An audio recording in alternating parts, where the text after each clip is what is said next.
Business continuity plan testing. Why, how often, and what you should test.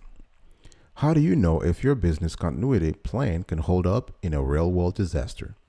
A proper BC blueprint must not only have a sound theoretical framework, but also a practical approach well grounded in the specifics of your business and industry. From cyber attack to power outage to network disruption, your preparedness strategy must safeguard essential processes in your business, no matter the unexpected scenario. Testing regularly gives you a chance to know if your organization is prepared for a catastrophe way before it happens.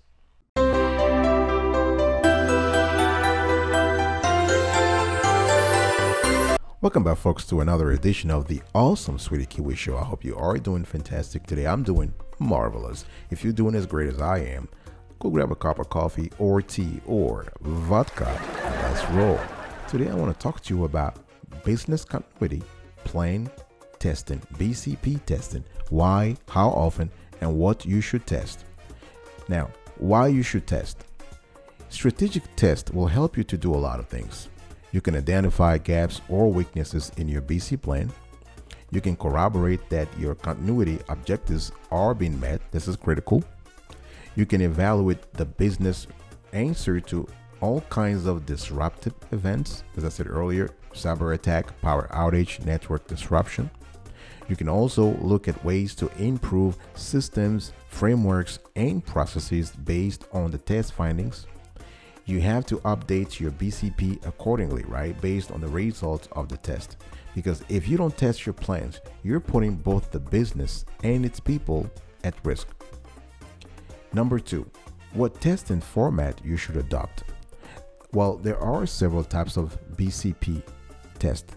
Business continuity has to fit your operations. Let's go through 3 major types of business continuity tests that we've seen in our research. Number 1, plan review. Now, if you really think about it, simply stated, a plan review, it's similar to an audit of the BCP. So the BCP team, along with the C-level management and department heads, they get together, right? They can do this on a quarterly basis or biannual basis. They review the plan and then decide if any components are missing or need revision. Now, the department heads and C-level management would have gotten feedback from the lower level, from the rank and file beforehand, because with the right information, they can train new members of the BCP team or in regular onboarding. Among other aspects reviewed during a meeting are things like the coverage of applicable business continuity plans, the validity of recovery contracts, the contact information, and disaster recovery scenarios.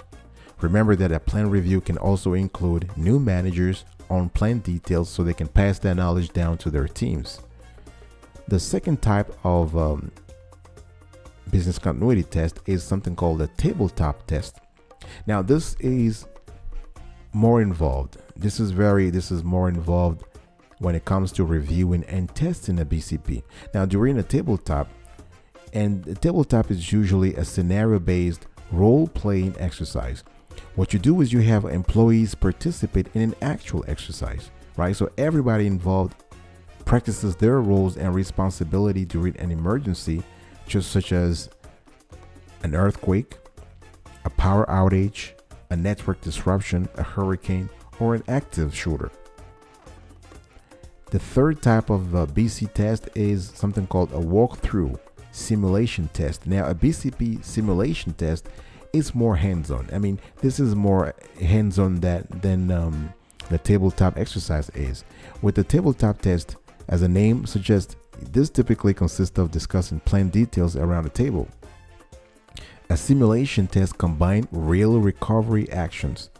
This can be data loss and restoring backups. It can be live testing of redundant systems. It can be a network outage. In other words, your IT team provokes the trigger a network outage. They go through a physical recovery test. They do emergency notification and other relevant processes. In addition to critical personnel, all employees will be involved in this BCP event testing process.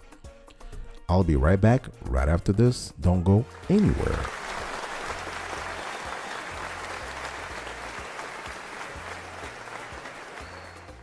Welcome back, folks, to another edition of the Awesome Sweetie Kiwi Show. We're talking today about business continuity plan testing, and we're talking about, I spoke to you earlier about why you should test. Now I'm going to talk to you about how often you should test.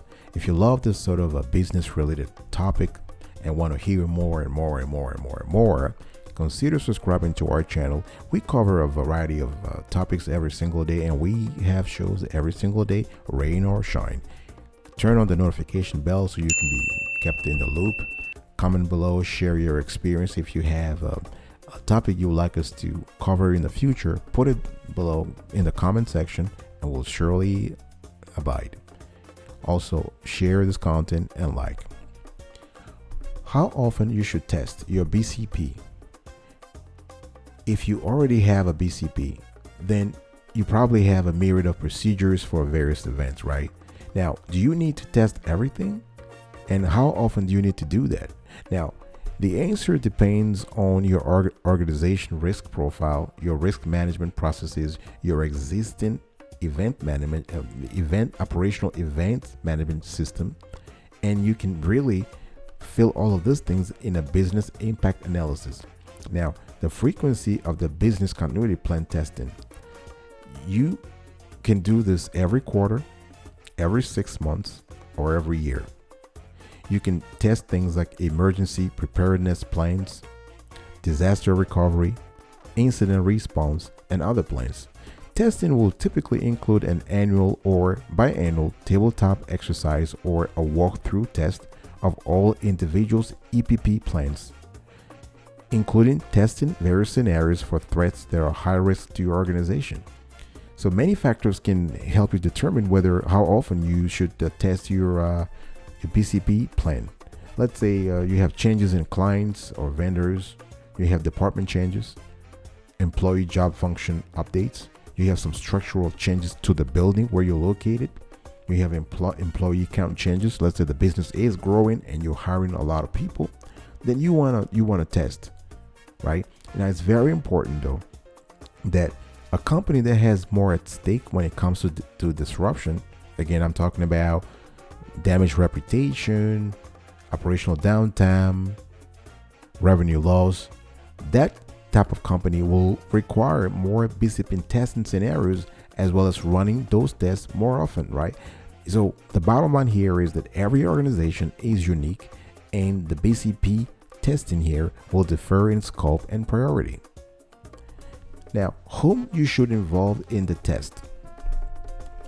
A lot of big companies and small companies for that matter make the mistake of limiting the scope of the BCP test to in-house personnel, and that's a mistake, and that has been proven by various studies by McKinsey, by Deloitte, by PwC, by Bain and Co. A lot of big consulting companies have shown that the BCP testing scenarios should involve not only in-house personnel but also exogenous personnel, exogenous stakeholders, right? So whom you should involve?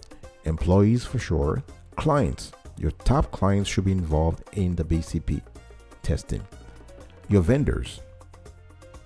You want, in the course of your testing process, whether you're doing a plan review, simulation test, you want to make sure your critical vendor partners are included in your testing. Because this is correlated, right? If you're prepared but your vendors are not, this could create a hiccup in your operations. So you want to verify that your vendors are prepared for the unexpected and have a contingency plan in place. So that allows you to have a general accuracy and usability of your strategy. Your strategy is not complete, is not finite, is not finished, rather, if parts of the continuum part of the strategic continuum are not taken care of. What I'm trying to say here is that if you are covered, but your critical vendors are not covered, your strategy is not complete, right? You also want to involve in the test communities where you operate, as well as regulators. Now, I'm not asking you to go and ask, the government employees to come and participate live in your testing, but you want to keep on the loop and you want to make sure that they are basically adjusting their own procedures based on your strategy, based on your contingency strategy, especially if you are a major player in the industry or you have a single important regulator. You want to pay attention to that. I'll be right back right after this. Don't go anywhere.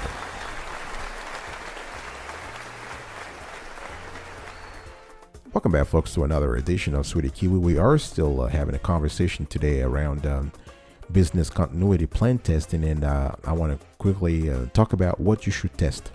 We've spoken about why you should test, how often you should test, and now I want to finish the conversation here about what you should test. Now, business continuity plan testing covers a lot of stuff. Number one, data loss / data breach. One of the most prevalent workplace disasters today, actually. And the cause of data loss or breach could vary. It could be ransomware or in cyber attacks, unintentionally erased files or folders, server driver crash, data center outage, right? So this is important. Remember that data is mission critical for any company. So if you lose data, this can have significantly adverse consequences, such as, you are losing sales. You don't have the right picture of your logistics, of your delivery, of your shipping process, right? The goal is to regain access to that data as soon as possible. Now, restoring backup is a solution. However, you want to designate someone to be responsible for that. What's the communication plan in this case? What are the objectives? What are the priorities? Who needs to be contacted right away? Are there any customers involved? Are there any vendors involved? Right? So these are some questions you might want to consider answering during the test. Data recovery. In this scenario, you must make sure that your BCDR, business continuity data recovery systems, work like clockwork. To do that, you want to run a test that involves losing a bulk of data and then trying to recover it. What you should test. Number 3, power outage. You want your team to imagine if there were a power outage due to a recent storm. Right, the utility company reported that the power wouldn't be back for a few days. What do you do? How do you maintain normal operations? First of all, your incident response team needs to coordinate among themselves and communicate with the rest of the company, including senior management. Right? How would you notify your workforce about the incident? Which departments and sub-departments get affected the most and thus need immediate relief? Like HR, legal, accounting, logistics. Do you have a backup power generator? Do you or anyone on the team know how to use it? Do you have an arranged office or mobile recovery functions or mobile recovery location, right? So you want to answer all those questions and more in your BCP. Another thing you want to test is network outage. We live in a world right now where power outage inevitably leads to a network outage. Now, however, remember that network outages can happen with electricity still being on, and they could last indefinitely. In such scenarios, your business, among others, may rely on a work from home strategy, right? That's telecommute. That is not always reliable.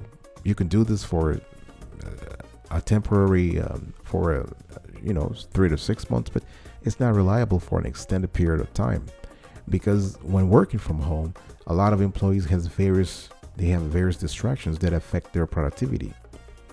Okay. Number 5, physical disruption. One of the important company-wide drills must be the physical disruption, and you can do this every 6 months or 1 year. You have to understand that there may already be a local fire code compliance in your area, but if not, it's vital to conduct a fire drill regardless. All right. So a fire drill, you can test response to other situations like natural disasters. I'm talking storms, tornadoes, earthquakes, right? Or other critical situations. You have a bomb threat or there's an active shooter, These exercises will help familiarize everyone with emergency procedures and safety steps to take. Another thing you want to test in your BCP testing is emergency communication. What is that? This revolves around the ability to communicate during a disaster or an emergency. Now, I'm talking about hurricanes, tornadoes, floods. Those are very likely to leave you with no additional means of staying in contact. So how do you communicate?